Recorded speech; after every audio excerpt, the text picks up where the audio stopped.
Progress, Not Perfection. And this episode is with Dan. Dan is 32 years sober. He is a chamberlain for the jail, some of the jail systems down in Tennessee. He is a pastor, and he got all that in sobriety. He didn't think that he'd ever be able to do it, just like a lot of us. But we do find our way. So after being in the army and years of rebelling and partying, Dan found his way, and he has a great story. He's got a book out now, and we talk a lot about his book. And the book is for people that are in prison and they're trying to be reformed basically. And I enjoyed talking to him a lot. You're gonna find that we have a lot of things in common, and we also have a lot of things that we differ on, and that's completely fine, because at the end of the day, the whole point is that we both agree on sobriety and being of service to other people. So he's of service as a pastor and a chamberlain, and I'm of service just by being open and being able to talk to people whenever they want to talk. So that's the most important thing. We both want to help people. We both want to use our shared experiences to help people. So you're going to get a lot of that from this interview. Don't forget, we're also sponsored by BetterHelp. So if you are still looking for a therapist and you can't get an appointment fast enough, please just go to betterhelp.com/MJSPNPMCA. When you type that discount code in, you get 10% off your first month, and you can get an appointment within 48 hours with a therapist. It's a lot better than waiting 3 or 4 months like they have you doing right now. But I want you to get right into the episode, enjoy this, and thanks for all the support so far. So, nice to meet you. Where are you from? I'm from Pennsylvania right now. I'm originally from Jersey. Okay. I've lived all over the country. Awesome. Yeah. My next son's getting married around Allentown in October. We're going to Pennsylvania. So 45 minutes. Okay. Roughly. Yeah, we're in Bloomsburg. We're about 45 minutes an hour north, like that whole Allentown area. Yeah. And we're known for like the fair. We have a big fair here every year. That's awesome. Kind of the town's claim to fame is their fair. A little bit about myself, so I'm sober 3 years now. Awesome. After a 10-year addiction with pills and a 20-year alcohol problem. Yeah. I started drinking at 11 up until 31. So, I was a partier. I was just a partier. And then it stopped working. And then I turned to pills, and they worked. And they worked for a while. Yeah. And, then I found AA. Luckily, I went into rehab, and they introduced me to AA, and that got me into the program. And I got back to Pennsylvania, and they weren't accepting of my program, my recovery, because I use cannabis in my recovery, and I'm very open about that. Right. I went to a rehab in LA that taught me how to use cannabis responsibly. Okay. And they were all gung-ho about it in Cali. It's called Cali Sober. And as long as I don't appear high, then they weren't caring. So I get to AA and PA, and they're very conservative, and they're like, yeah, we need you to say alcohol and not pills. I'm like, you want me to lie and say that I drove 2 hours for alcohol because I couldn't find any alcohol close by? That's what you want me to say? It's going to sound ridiculous. That's not living a truth. I want to live my truth. That's the whole point of being honest. Right. So eventually they told me to stop coming or stop talking. So you're not going to shut me up. So now I was like, I'll create my own, and now we have a mental health thing, and we accept everybody, whether you're on methadone, cannabis, whatever kind of program your recovery is, we're supporting it. We want to hear about it. Sure.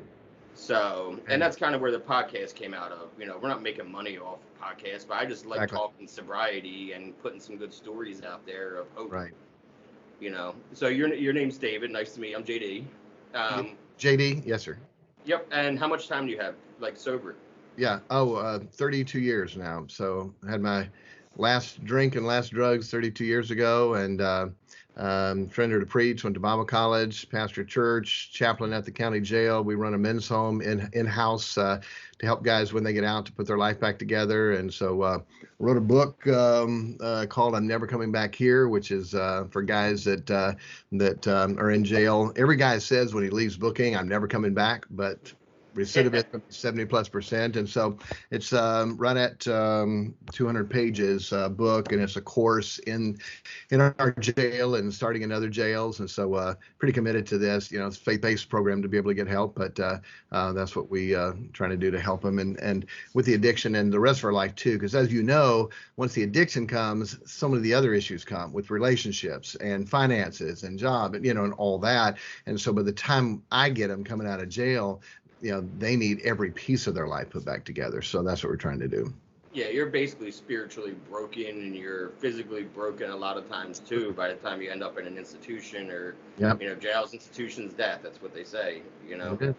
And it's no joke, and it's not getting better anytime soon.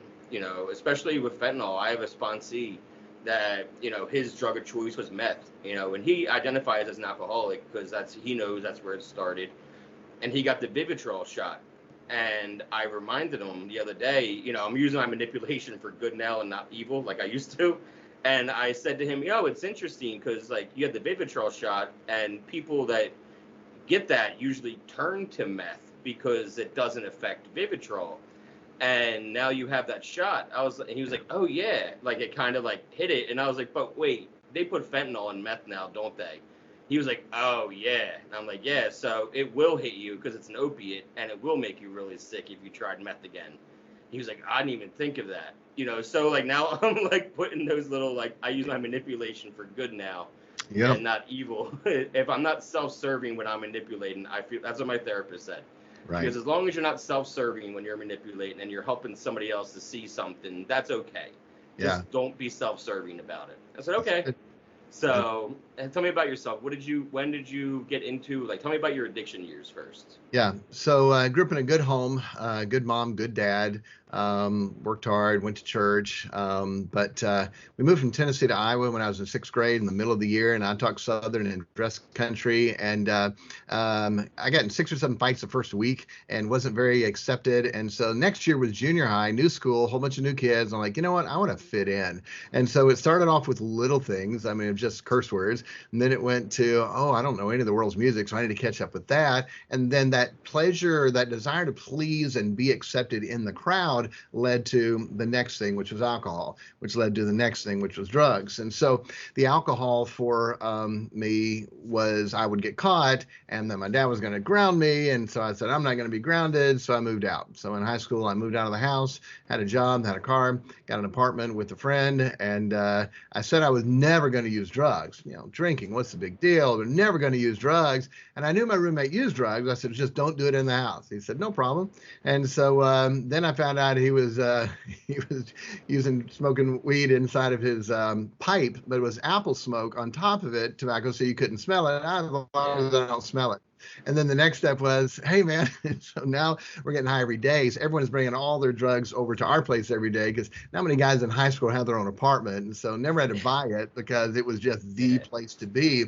So that was during the day. All the guys came over and brought their drugs, weed, acid, whatever they were hitting on. And then the evening, all the girls came and the kegs and the beer and then all that stuff. And so that was every day for a while. And I'd already signed up to go into the Army.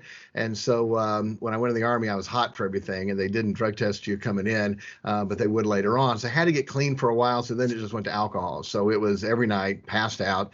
Korea, they had this stupid drink called soju that I was in Korea for a year, and really cheap. I mean, less than $1 and $2, you're drunk. And they said it had formaldehyde in it, and it had something. Because boy, it would mess you up so bad. And then in the morning, it was the worst hangovers ever. But it was a cheap drunk, and so that's what you do. And so literally every night we're just passing out drunk, and finally realized, this isn't good. So we stopped for a while and just started exercising and doing sports and replaced it with that, and it was okay. And so then I thought, okay, see, I'm not an alcoholic, so I can keep drinking. So you go back to it. And so, whatever people's definition of, quote, that alcohol is, I knew it wasn't good for me. It was causing problems. And when my friend and I would drink, people would say, oh, there's Bacon. My last name's Baker, so they call me Bake. Here's Bacon drinking slots. This guy named Pat Schlotzauer, and they're drinking. Sure enough, they'll be fighting before the night. We were best friends, but before the end of the night, we would be fighting. Yeah. And the worst thing ever, just on alcohol, I was talking to a friend of mine in the Army, and he was from Detroit, from a gang, and he got into the Army to get out because it was hot where he was at, and he never told us the whole story. I think he was in trouble, and he ran to the Army to get away from that. But just stupid thoughts when you're drinking. You know, I've never killed anybody. I wonder what that's like. Oh man, it's pretty cool. You know, I'd like to kill somebody. Hey, we planned to kill this sergeant. I mean, sergeant we didn't like. And so we had 4 guys. This guy was going to bring him over to our room. Another guy was going to hit the light, and another guy was going to put a blanket on him, and I was going to kill him. And it was a set and happening. And so when the sergeant walked in the room, the guy that was supposed to turn the light off didn't, and he's just looking at him. And so the sergeant's looking at him, and somebody's holding the blanket, and I'm over there goes, "What's going on?" And he turned around and walked out. And it's like, "Oh man, you're stupid. Why didn't you turn the light off?" And literally, I've been in Fort Leavenworth for the rest of my life for something so stupid, you know, and it's amazing what we do under the influence that we would have never, ever, ever done sober. And so then started getting back close to God. I want to find a nice girl to date. So where do you find? You actually, you just reminded me too, because like, you know, we all have those thoughts, even in sobriety. You can't help the first thought that comes to your mind. Yeah. The problem is when you act on that first thought. We all, you know, our subconscious will tell us ridiculous things, even in sobriety, because it's like that. We're curious people. And, you know, there are some strange things, I'm sure, that pop in both of our minds randomly, and we're like, whoa, where did that come from? But the thing is, when you're using and drinking, you do follow through with those, you know, crazy thoughts that pop in your mind, and you explore them more. At least when you're sober, you're like, oh, that was weird, and you move on. You know, so it's just funny. Yeah, you said and that. when we say it's under the influence, and to get a little bit maybe not too weird, but under the influence of what? The old-fashioned word for alcohol is spirits. The Greek word for drugs is pharmakia, which in the Bible word is sorcery. And so when you are under the influence, what are the under the influence of? You know, things that are going to mess you up. And so I wanted to find a nice girl to date. So where do you find a nice girl? At church. I started going back to church, and preacher made me mad. He preached against me. I said, I'm never coming back. Wouldn't shake his hand on the way out. But something on the inside said, man, that's good. You need that. So I started coming back, changing little by little. Then I felt like I was supposed to be a preacher. Like, oh, no way. Who wants to do that? What a boring, miserable life that would be. So quit church, went to the beach for the weekend, and we were partying, and God said, no, you're not. And he put me in jail for the night. I mean, I'm sitting in jail. What am I doing? David Baker in jail. You sober up real quick when they slam that door behind you. Yes, you do. And so they let me out at 8 o'clock the next morning. And back then it was just pay a fine and go for a DUI. And so went back home, took a shower, changed clothes, went to church, came back. And but still, I'm not going to be a preacher. What a bore. I'm going to be a military attorney. Army's paying for college and law school, come back in as an officer, retire at 38, set up a law practice. My life is set. Who wants to be a preacher? But went through my friends were all home from college. I was home from the Army. We all have legal IDs now. We're going to party. And so when we had it set up, when, where, we all met. And I remember about an hour of the night. And I don't remember anything else. I woke up somewhere I wasn't supposed to be, done a whole bunch of things I wasn't supposed to do. And I said, really? This is it? This is why I'm not trying to do what God wants me to do, because of this. It's empty. It's a waste. What is it? So finally said, okay, God, if that's what you want me to do, I'll do it. And the next weekend for me, that was it. Never touched a drop of alcohol in 32 years. Haven't touched any drugs in 32 years. Didn't touch another woman until I got married because I said, I'm surrendered. I'm done. And so for 32 years, no alcohol, no drugs, none of that. And man, what a great life. And to be honest, JD, it was crazy because 2 weeks later, I woke up and said, man, I'm happy. This is weird. Man, I haven't got high. I haven't got laid. Haven't got drunk. Haven't partied. How can I be happy? And so I got out a Bible and I looked up the concordance of all the things it said would make a person happy. Happy is a man that does this. Happy is a man that does that. And I wrote down all those things, and crazy, it's about 10 different things. And for the last 2 weeks, I had been doing every one of those. And wow. And what do we want? Why do we get high? Why do we drink? Why do we do drugs? Why do we party? Because we want to have fun. We want to be happy. And so that does bring happiness. I think one of the worst things as parents that we do is tell our kids, oh, don't do that. That's not fun. And then we try and we go, man, it sure is fun. Yeah. But God talks about there's pleasure in sin, but for a season. How long does a season last? Alcohol works for a while, but then I need to go up to this, and that works for a while, then I need to go up to this, and that works for a while, and then I need to go up to this, and our life's destroyed. There's pleasure in sin for a season, and after the pleasure comes, now the consequences. And where that buzz would last for a few hours, the consequences is a DUI that literally to this day, when I renew my license, I have to go back and prove I paid the stupid thing. This much pleasure, this many consequences, And so a guy using meth and all right, having a good time. And now he's in jail for something that he did. And so, this much pleasure, 11 months, 29 days in jail for that. The consequences are way more. And what I found was Psalm 16:11 said, God has pleasures at his right hand forevermore. And so the choice of, do I want the pleasures of sin for a season, then all the consequences that come with it, or would I give God a chance to see what kind of pleasure God can give without any consequences? Mm-hmm. And that's a simple, logical choice. I'll choose the pleasure of God without the consequences. And so for 32 years living that way, trying to help people, it's been amazing. Well, we moved to Tennessee to start a church 27 years ago, and there's a county jail here. I just prayed one simple prayer. God, I'd sure love to go to the jail and help some guys. And next thing you know, I met a guy who goes to jail every week and invited me to come with him. Just open doors. So every week for 27 plus years, I've gone to the jail to try to help guys. And as a volunteer, you get 1 hour a week to talk to one group. And there's so many more people to help and so much more you want to do. I've said I could live at the jail or at the hospital or at the courthouse. Those are the three places where people are just hurting horribly. Add to that under the bridge and places like that. So what happened, I started going as a volunteer, and I thought, boy, there's so much more I want to help guys with. And so I thought, I could write a book, then I could leave it with them, and then they would have a lot more. And so I asked the guys when I'd go in there, I said, guys, I'm going to let you pick the title of my book.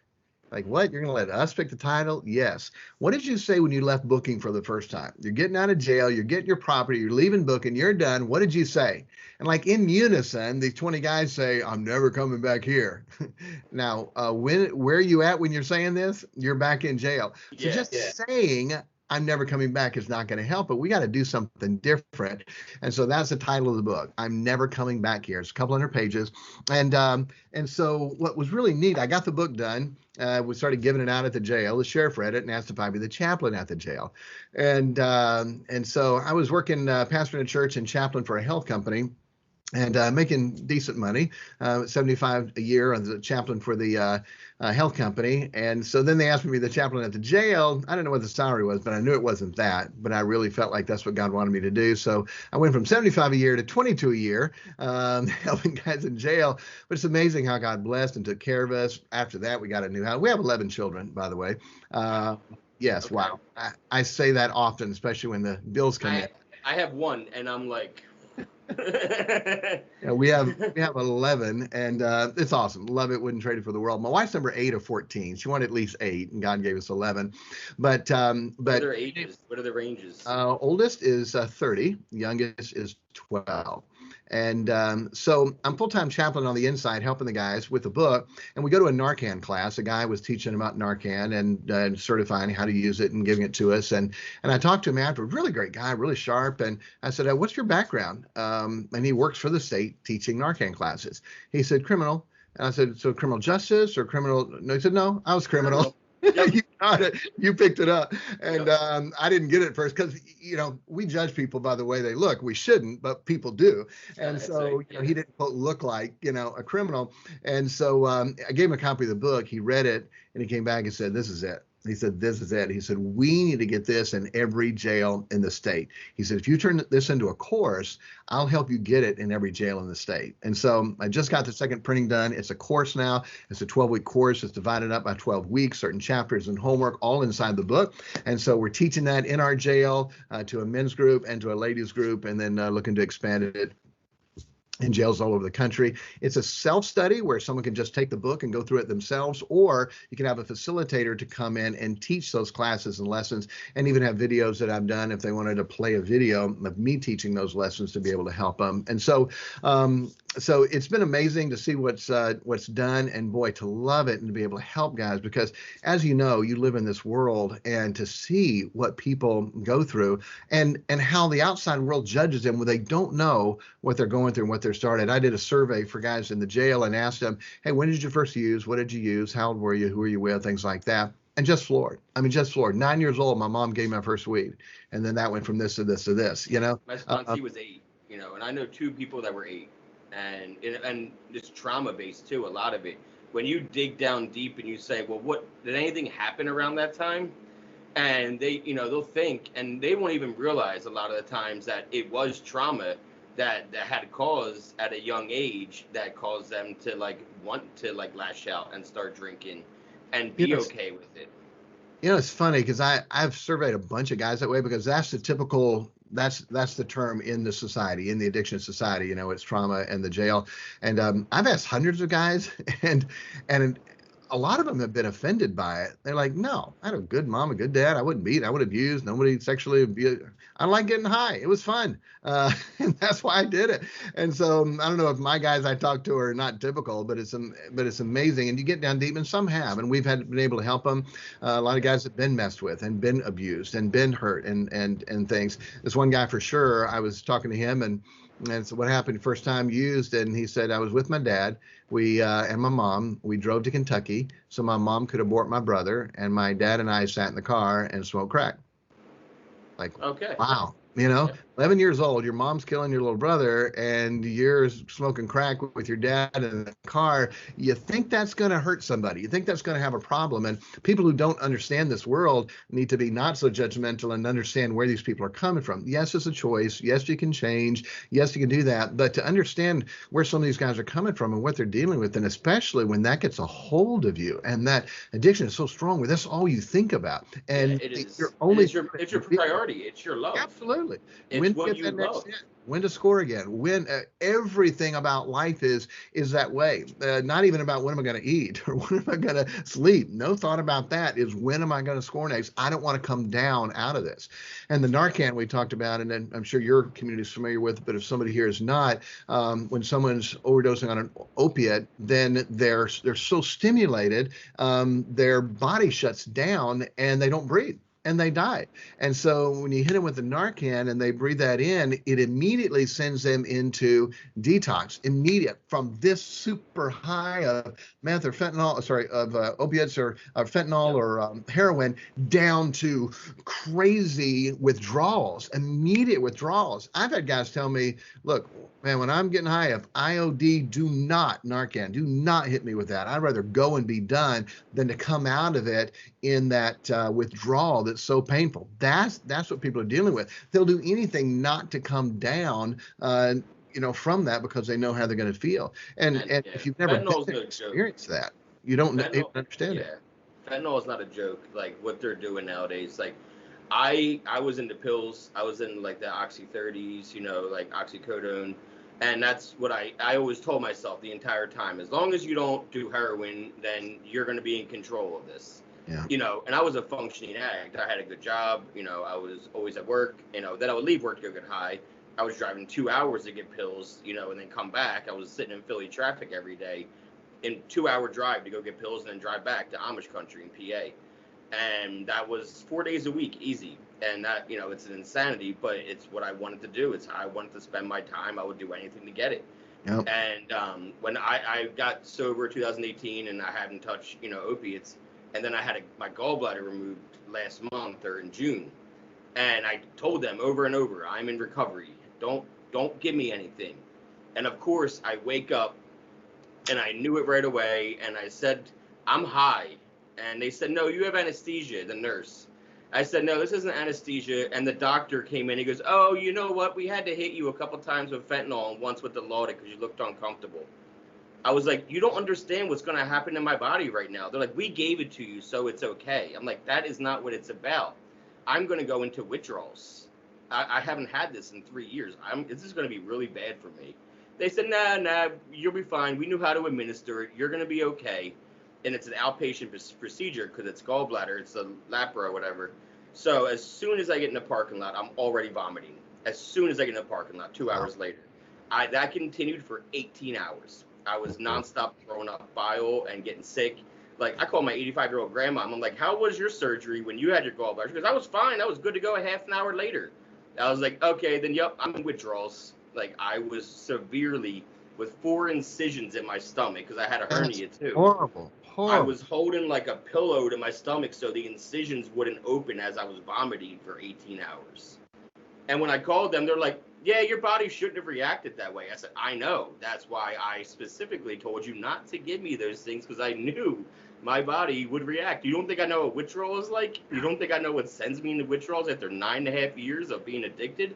Like, you don't listen. You don't listen. It is amazing. It's amazing how some of them know, but they don't care. They don't care. I've got a good RN friend and emergency room RN for 30 years, and he had surgery, and so he said afterwards, trying to give him all these Lortabs and Percocets. He goes, nope, and he said, just give me Tylenol. No, you had surgery, you were cut on, you've got to have this. No, I don't. And talked to a doctor friend, the same thing. They had surgery. They would not take the narcotics because they know how bad it is. So they went through surgery, would not take any of that. I would rather numb the pain a little bit with the Tylenol, live with the physical pain for a couple days, than live with the months or years long pain that addiction brings. And it's amazing. Yeah. Doctors and nurses know that. Then why in the world are they giving it to people? My dad. Because they're getting paid on it. Exactly. Because like they don't want to give me cannabis. And I tell them, oh, cannabis will help me with my pain when I get home. Oh, we can't recommend that. I said, don't worry. I know plenty of doctors that have, and that's why I have a medical card, and I use it responsibly. I was like, I know how to use it for pain and not even euphoria. Like, it's medicine. And they're like, yeah, well, we're not going to recommend it. I said, we're going to recommend tramadol. I said, yeah, that's a painkiller that you guys get paid on when I fill the script at the pharmacy. You make money every time I go to the pharmacy and fill a script. You're upset because I'm filling the script from another doctor that's for cannabis, and you're not getting paid for that script. And that's the only reason why you won't recommend it. They were trying to push morphine on me and Xanax on me last summer when I was having all my problems. We didn't know it was my gallbladder yet. They thought it might have been a tumor in my adrenal gland. And my blood pressure was going up like 180 over 120. My heart rate was going up to 190. When I would just be watching TV in the air conditioning. Wow. It shouldn't have been like that. Wow. So I was in the ER on the 4th of July last year. Like, all right, we're going to give you morphine for the pain and Xanax for the anxiety. I said, the hell you are? I said, do you look at my records? I was in rehab 2 years ago for painkillers and benzos. You cannot give me. No, but we're giving it to you, so it's going to be fine. Like, you guys gave it to me before, and it wasn't fine. You don't understand what goes on in my mind and the sensation of craving. Once you get it, that's all you want. You don't understand. And so they're like, well, we're going to write you the scripts. I said, okay. And they handed it to me, ripped them up and left them on my bed. Absolutely. And it's so great you can do that because so many people don't. I mean, especially when it comes from the doctor, that it's okay. The doctor prescribed it and they know what they're doing. They know what it's going to be. Still in that addiction. And I can justify it because my doctor's given it to me. And it is a mess. You're right. God said the love of money is the root of all evil. And it is evil what they're doing to people. My dad, literally, okay, if you can believe this, my dad's never smoked a cigarette. Never had a drop of alcohol his whole life. And first time he ever saw alcohol, he was in the Army. And the guys got a day pass and they came back drunk and falling all over the place. And this guy was getting ready to get sick. And back in the World War II barracks types and open bay, and they had smoke in there, and they had the cigarette butt coffee can nailed to one of the beams in the center. Yep. And so the guy is getting ready to get sick. So he's putting his head up to get sick into the coffee can. Well, it's jagged on the edges, so it's cutting his fingers, so it's bleeding. And then he just gets his head over, and then the coffee can comes down because it's not going to hold his weight, obviously. So the cigarette and butts and ashes are going all over him, and then he vomited. So he's laying in the floor in his own vomit, bloody, with cigarette ashes all over him. My dad said, if that's what alcohol does, I don't think I need it. And so my dad's never touched a drop of alcohol, not one ever. We won't take Tylenol. We won't take NyQuil. Literally, my dad will not take NyQuil. That's how far. But he had health issues, and the doctors got him addicted to all these pain medicine, and he was addicted to them. This is my dad, Deacon Dad, never drank, never did drugs, never. He and Mom were both pure the day they got married. And that's my dad now is addicted to opiates because he's not now, he got off of it. But it's just like, why in the world did you do that to my dad? And my dad's trusting the doctor. The doctor said, take this. He takes it. He takes it exactly the way the doctor tells him to take it. And then he's addicted to opiates. So then you're physically, just like that, you are within not even the full script. By the end of that script, you're physically addicted. That's 28 days, because usually the scripts are 28 days or 30 days, but usually 28 you could film again because I was always trying to film my scripts as early as possible. Yeah. Some pharmacies do 27 days. And, that was the problem is they're gone. And then you need more. Yeah. And you feel like you need more. And then all of a sudden you say, wait, why do I need more? And I'm not even in pain anymore. But your mind is telling you, no, this is your quality of life now. Yeah. You need this. Like when I first did pills, like I did pills in high school here and there when I was partying and drinking, but it was like it was the icing on the cake. It was never the thing. Right. And then when I was 22 and I was tired of drinking because I went so hard at 21 for an entire year, I was looking for something new. I got into acid. I think acid can be and mushrooms can be medically useful if you use them right. But I don't even try because, I'm still, early on. Right. But, I got into that and the psychedelics and I was like, yeah, I can't function with this. I need to be able to function. And then like a month later, I was not going to the bar because I didn't feel like it. And my buddy I had the apartment like you had. I moved out at 20 and I wasn't going to college. So all my friends who still lived at home and were going to college, they went somewhere to party. Yeah. And so everyone brought their things to me. Everyone was trying to just escape being home by hanging out at my apartment. Yeah. So, of course, I had a lot of people there that were selling things and doing things. And, the guy's like, I'm hitting the bar. I got a bag of Perk 10s, $10 a piece if you want to. And I'm like, yeah, I'll take 2. And I had never been as high as that night. I don't know what it was about that night, the recliner, the movie, the weather, the fall, October.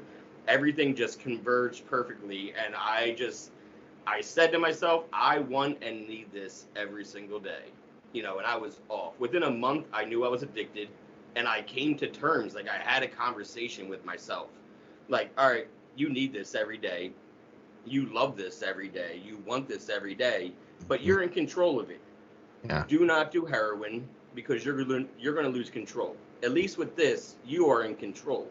And that conversation tricked me for 9.5 years. Wow. Where I really thought I was in control of everything.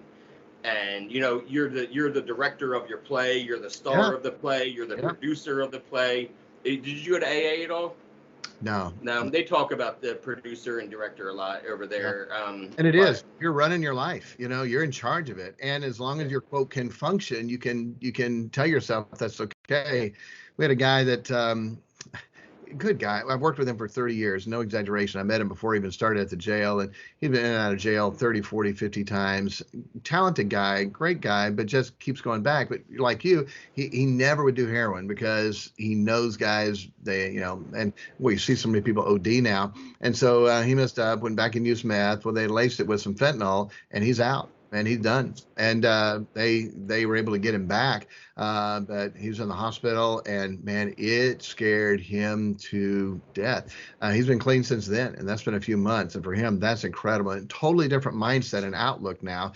And you hate that you have to go through that. But, yeah, we think we're in control. But in a drug world, you have no idea you're not in control. You don't know what you're doing or what you're getting or what it's going to do or what it's going to mix with. You have no idea. I've actually been afraid to almost go back to pills because, I got sober in April 2018.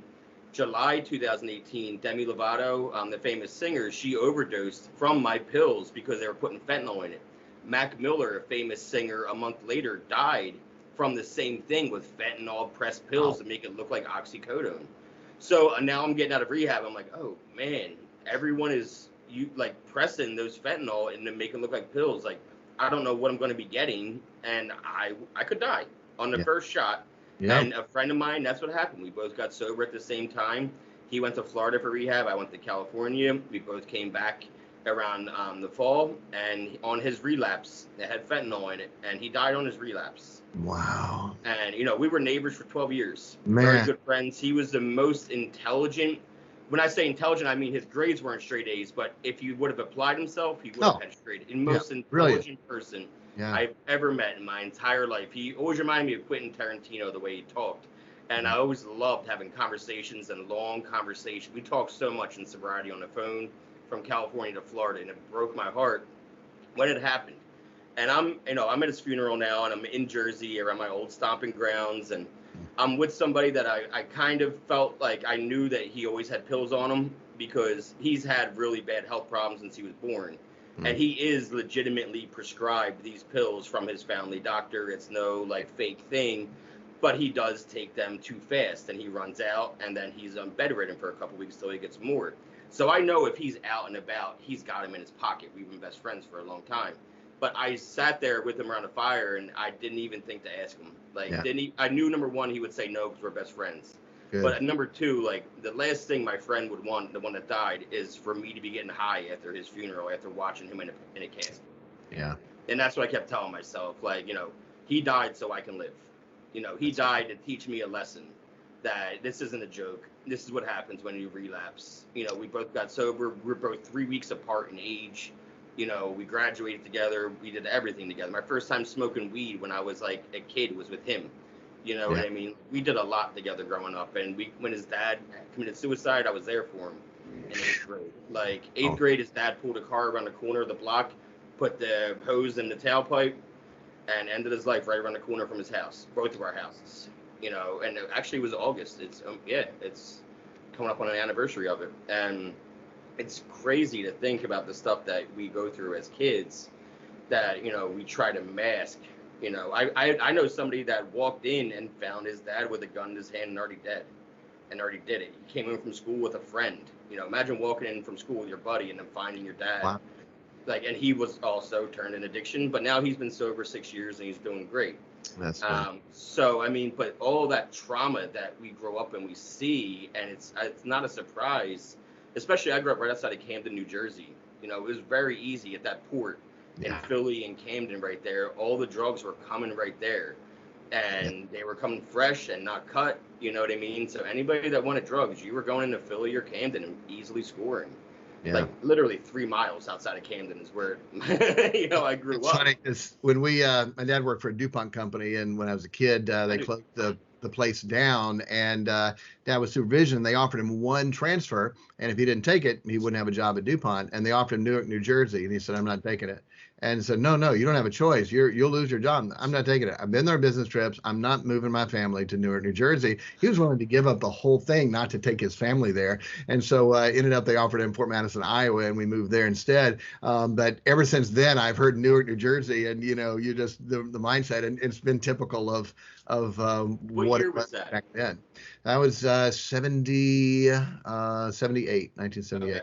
There's a movie coming out this fall. It's called The Saints of Newark, Mm, and it's a prequel to Sopranos, and it wow. takes place around I think the late '60s in Newark, when a lot of things that you would have been talking about Yeah, would have been in the news about all the riots that were happening in Newark. I mean, yeah, Newark was crazy in the late '60s, early yeah, '70s. yeah. So I'm not surprised that your dad was like, "Nah, I don't want to go there." Like, Doing that. So yeah, I wonder what my life would have been if we'd ended up there. So, and you're right. Boy, it is so sad. I mean, drugs have just taken too many lives. And just the guys that I've dealt with just since I've been chaplain at the jail, it's amazing. I mean, almost every month, sometimes 2 or 3 months, OD. You hear who did it, and it goes through the crowd of what happened. And what doesn't have to be that way. And get help, get with people who are being successful, and just you don't give up. The Bible says a yeah, just man falls 7 times yet rises again. And I tell guys all the time, guys, I will never give up on you. As long as your heart's still beating and there's air in your lungs, you can call me, and I'm not going to put you down. I'm not going to beat you up. I'm going to take you out for a meal and say, all right, how can we help? Where you at? What can I do for you? And try to help people. Do not give up, because the guys that do, it's over for them.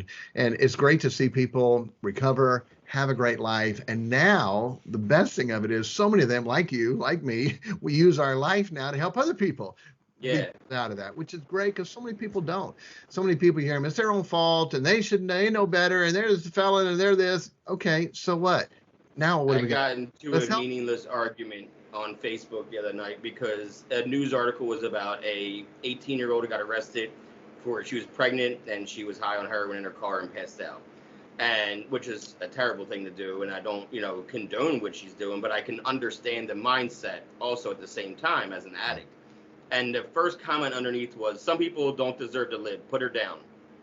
I'm like, everyone can be saved if they want to be. What are you talking about? Don't put her down. Have her come in and see me. Like, I talk a lot about needs and wants. You know what I mean? Like, we need air to breathe. We need, water. But, like, for being sober, whenever someone says, oh, I need to be sober, you always ask why, because it's always for somebody else. Whenever they say they need to be sober, it's for jail. It's for the cops. It's for the family. It's for the kids. It's for somebody else, and it doesn't work. But when somebody comes in and says to you, like, hey, chaplain, like, I want to be sober. Yeah. They say that with conviction, and that is what helps them stay sober. Yeah. It's that kind of mentality behind I agree. it. I tell them all the time, guys, if you're only doing this to not come back to jail, you will come back to jail. There's got to be a higher purpose and a plan in your life than just that, or it's not going to do it. And in the Bible, the prodigal had hit bottom and he was in want and finally realized, you know what, it's way better being a servant at my dad's than living out here in the world, and being willing to humble ourselves and to go to somebody who can help us. And it's hard to do. We're, like you said, you're the orchestrator, you're the producer. We want to run our own life. We all want to do that. And when you realize I need help, and we don't like it, but get the help. The hard thing is asking for help and being afraid that someone's going to react the way that guy reacted. Of, nah, you can just die. Yeah. We're not going to help you because you can't be saved. And that's like the biggest fear that addicts have a lot of times is, what if I reach out for help and I get told no? Rejected. It's and big. Then it's 10 more years before they ask for help again. And it is a tough thing. I'm writing now a new book, and it's called Help My Loved Ones Incarcerated, or Help My Loved Ones in Jail, because how do the loved ones, how do they know how to help? Because so many times they enable, and they're not helping them, and they're codependent with them, and they're feeding that addiction instead of getting them help for that. And it's hard to know. I love my kid.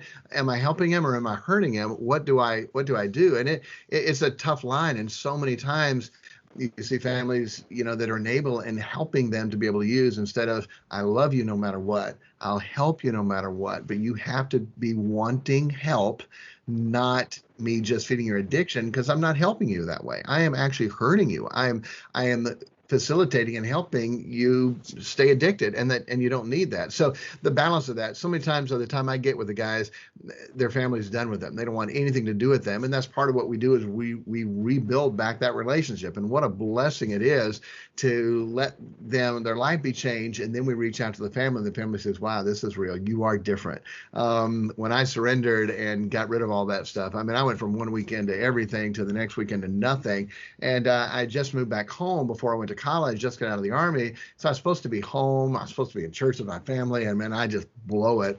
And my dad didn't jump on me, and he wasn't the way that he used to be. He was hurt, but I could tell he loved me, and he didn't put up a wall toward them. And so then I could surrender and go to them for help afterwards, because I knew they weren't going to be judgmental and put me down. They truly, sincerely wanted to help me. And there's a difference there. The judgment.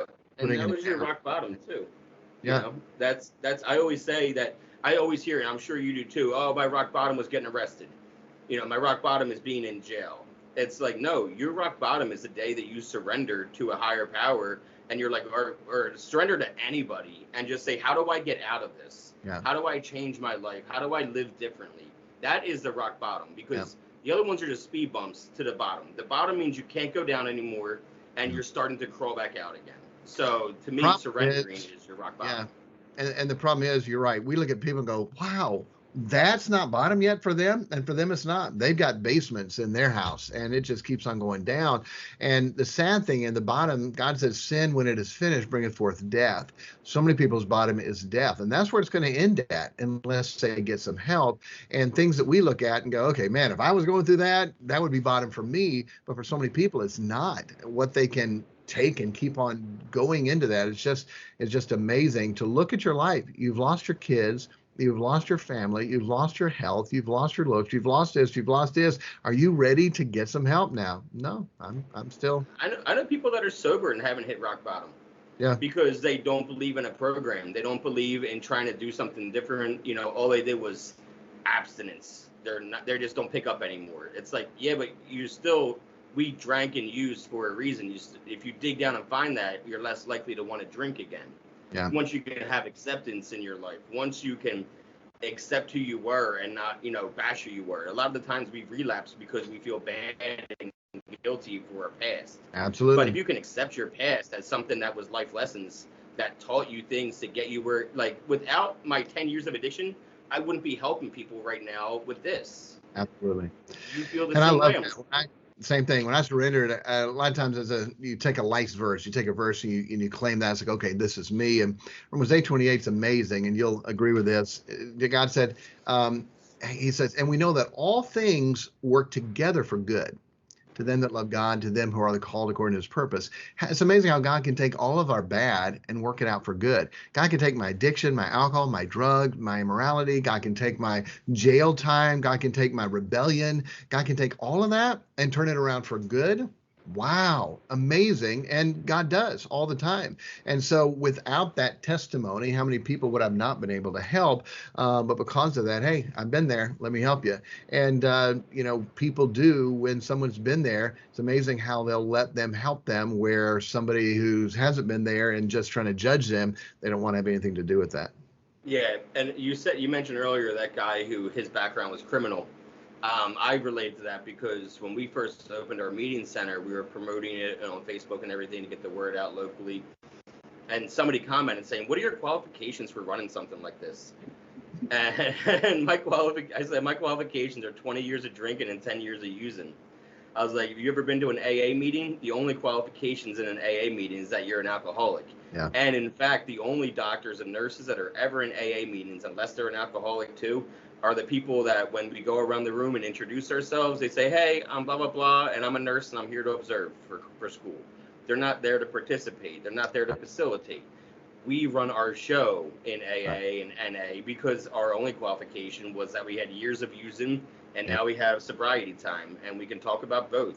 Absolutely. We can make you feel not alone with the messed up things you did in addiction, but also give you hope that there is a way out. And it was like we're on the same path because I literally just yesterday, we had our first ever meeting for families for addicts, because I wanted to reach a lot of the families in town, because addicts don't want to come into their active addiction, but I want to give families. So we had a bunch of, moms come in and sisters and whatever.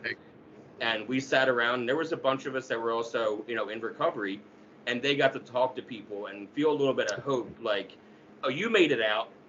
You made it out. Like, literally, the one girl was like 18 in rehab for the first time, and I'm sitting next to a girl who has 4 years sobriety, and she's 22.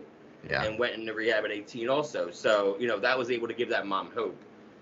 Someone's like, "Oh, should I come if I'm just an addict, though?" I'm like, yeah, please. Like, give people hope. Like, come and show that these other parents and these other loved ones that there is a way, there is light at the end of the tunnel if you give them time and to find it themselves. Without hope, without a vision, without a belief that they can change, it's dead. It's over. It's done. I just literally preached about that on Sunday night, and I love to help those moms with that because when I moved out of the house, my mom saw me with my suitcase. She said, "What are you doing?" And my dad wasn't home at the time, and I said, "I'm leaving. I'm moving out." And she tries to stop me, and I don't push her down, but I push her out of the way and walk out. And the neighbor lady, my mom's best friend, was coming to see her, and she saw me with a suitcase. She said, "What are you doing, moving out?" Joking. I said, "Yes, I am." And she was like, "Uh-oh." And she went in and she found my mom laying on the stairs, just weeping uncontrollably. And I found out that later. At the time, I didn't know and didn't care. But so to talk to those moms and say, "Listen, this is where my mom was at. This is what I did to her. This is how many years I was in this, 3 years in rebellion and addiction and all." And so now I've been my parents' pastor for 27 years. So imagine that vision. Imagine your son now, where he is, and imagine down the road he's your pastor. Boy, talk about having hope. Okay, I don't want him to go that far, but just to see what God can do, and that there is hope and there is a future, and they can get pulled out of this. So don't give up. Don't enable them, but don't give up either. Let them know whenever you want to come back, whenever you want to do right, I will love you and help you however I can. But right now, I'm sorry, I can't give you this because I know what you're going to do with it, and I can't do that. Yeah, I got very lucky when I went to my parents. I said, all right, I'm ready for rehab. And they were just relieved that I was coming to them and saying, all right, I'm done. Like, they'd asked me to go before. I refused. I can do this. I'm fine. And then I say that I'm good and I'm clean, but I'm really not. You know what I mean? I was just hiding it and I got better at hiding it. I always got caught whenever I did Xanax because you could just see it on my face that I was high on Xanax. But you could tell less when I was on Percocets. That was easier to hide and mask for me. So whenever I got caught, I would just tone down on the Xanax because my first love and only love was Percocets and oxycodone. So like I didn't care about the Xanax as much. They're gonna get me caught. I need to keep you around. So and that's what I would do. I would just wait a couple years, and plus like I lost people in addiction. Like I was engaged to one of my childhood best friends, and she was bipolar, schizophrenic, and an alcoholic.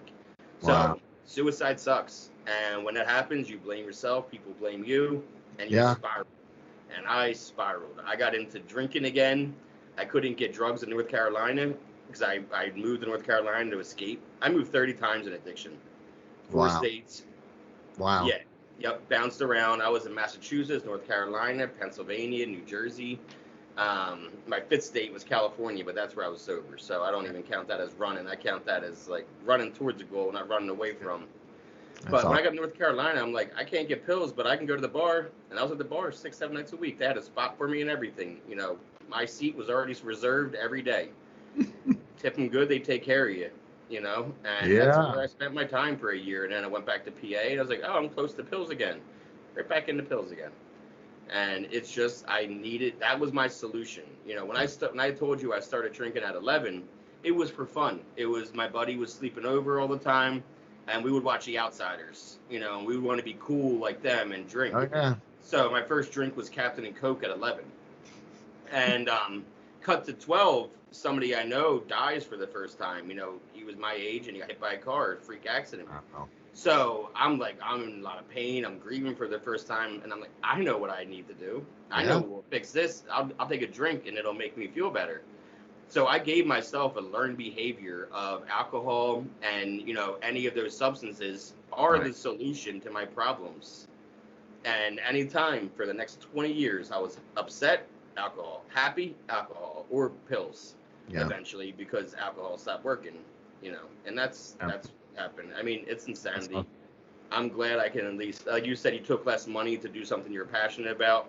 Yeah. Like, you know, I'm basically running this on unemployment money right now, you know, like until we get donations in because I care way more about being here every day for 12 hours and helping. The finances is really hard in this, and it's amazing, you know, and we're not government, you know, set up, but just we have to raise our own funds for it. And so, you know, these books I give away in the jail. They don't have money, so I got to give them away. So I got to raise money to get them printed so I can give them away. If anybody wants one of these, you can go to neverbackhere.com, and you can get one if you know someone that you think that would help with. It's not just jail. It's all the things that bring us to jail, everything that ends up messing us up, which is amazing because if I had a dime, the chapter in there talk about what people turn to. Guys realize, okay, alcohol messed me up. All right, drug messed me up. I'm done. But then they get into relationships that end up bringing them back into all of that. And I said, man, if I had a dime for every time I see a guy back in jail, I was like, what are you doing here? Man, I was doing good. I had a job. I was clean. I wasn't using. What happened?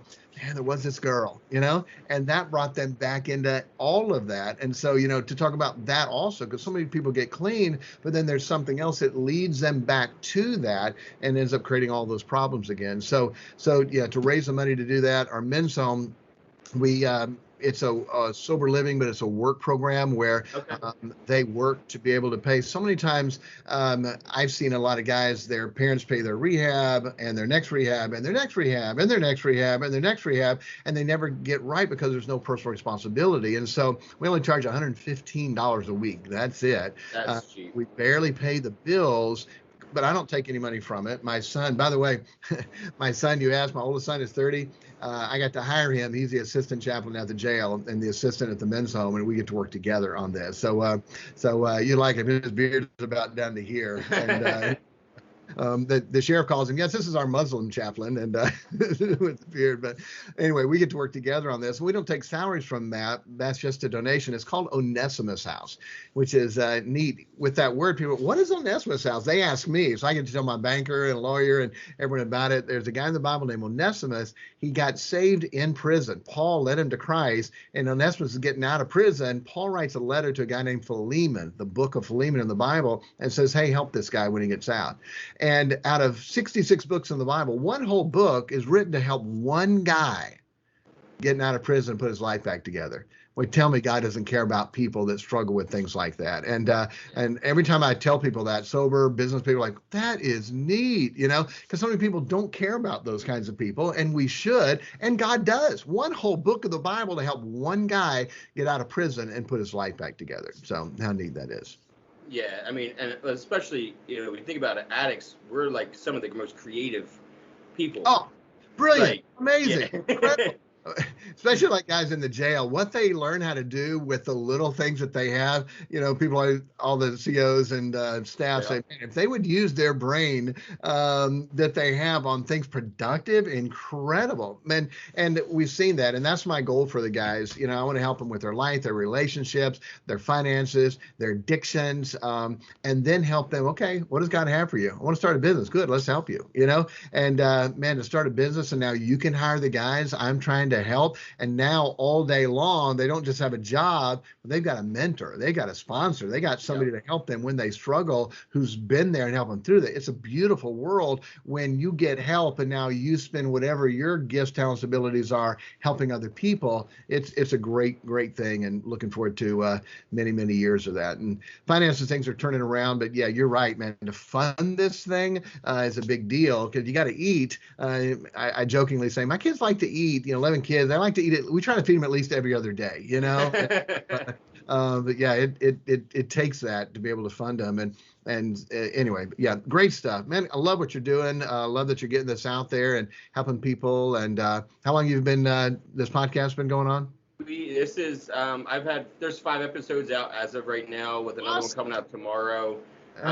Every Wednesday, new episode comes out. It's audio on Spotify and it's video on YouTube.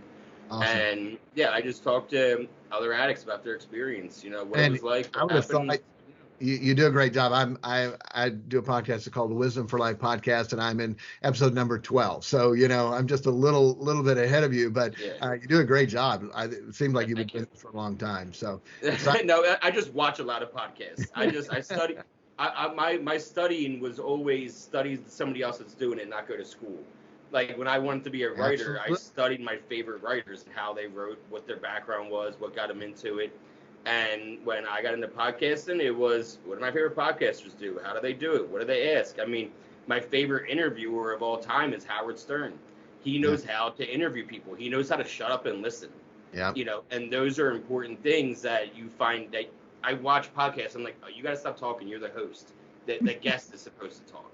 And so I say these things, and I'm like, okay, remember that for later, because I like to talk.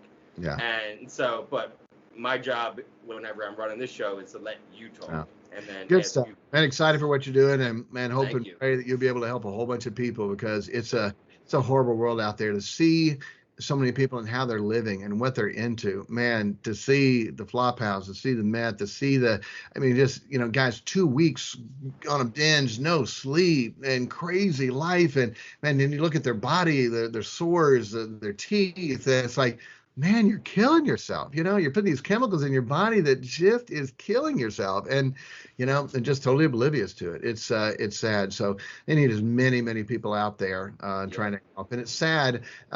There's less, quote, and I hate saying this because I am, but there's less Christians and church people many times trying to help these, than a guy like you who's coming out of it, who has a heart. Man, I want to make a difference. So man, I appreciate what you're doing. I appreciate you coming on. Nice talking to you. Now, definitely check out that book too. You want to show it up again? Let me see. Yes. I'm Never Coming Back Here. You go to neverbackhere.com. Neverbackhere.com. You can get a copy of the book. And also, if I can help you in any way, let me know. I'll try to link it to my YouTube when I post it on YouTube and everything like that. This way I can go right to the link.